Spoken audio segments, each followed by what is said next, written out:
अर्जुन ने मंजरी से पूछा कि वो कहाँ तक पढ़ी है, तो मंजरी ने बताया कि वो 7वीं कक्षा तक पढ़ी है।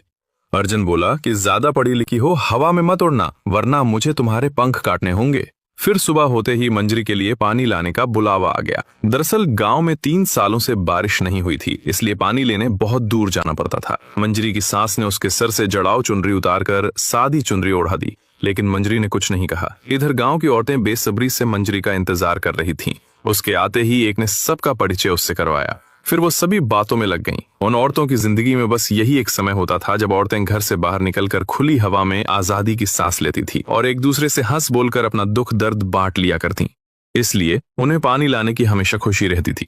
मंजरी जब घर में बैठी अपनी चुल्ली पर कढ़ाई का काम कर रही थी तो उसकी सास ने उसे ये सब करने से मना किया। जब मंजरी ने कारण पूछा तो उसकी सास ने बताया कि पहले यहाँ एक मुली नाम की विधवा रहती थी जो कढ़ाई का काम किया करती थी।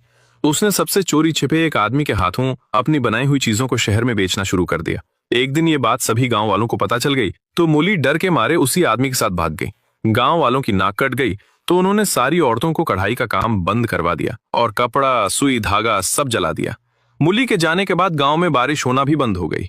एक बाबा ने बताया कि मूली के पाप से देवी मां नाराज हैं। जब तक मूली को ढूंढकर उसकी बलि नहीं दी जाएगी तब तक बारिश नहीं होगी। सारे गांव वाले मूली को ढूंढने में लग गए। एक दिन मूली मिली और गांव वालों ने उसे पकड़कर जिंदा जला दिया।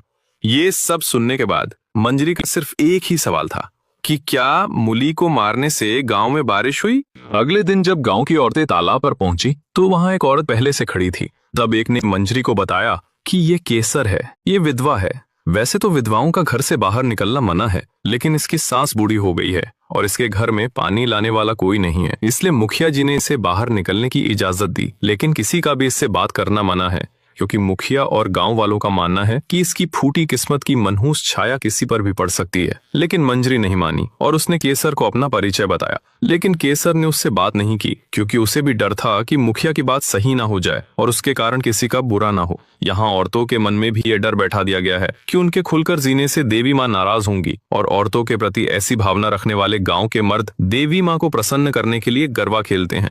पर जब घर की औरतें घुट घुट कर जी रही हों तो देवी माँ कैसे खुश हो सकती हैं। लेकिन इसका दोष भी औरतों का ही माना जाता है। पर क्या होगा जब औरतें बगावत पर उतरेंगी? क्या देवी माँ रुष्ट होंगी या फिर बारिश होगी? एक दिन जब औरतें पानी लेने जा रही थीं तो उन्हें उस वीरान रेगिस्तान में एक आदमी पड़ा हुआ दिखाई दिया। जब वो पानी लेकर वापस लौटी तो वो आदमी प्यास के मारे तड़प रहा था, लेकिन कुछ औरतों ने उसे पानी पिलाने से मना कर दिया, क्योंकि वो एक पराया मर्द था और औरतों का इस तरह मर्दों के सामने जाना मना था। तब विधवा केसर बोली कि मैं इसे पानी पिला देती, क्योंकि मैं मेरी तरह किसी और को विधवा बनते नहीं देख सकती, पर मैं विधवा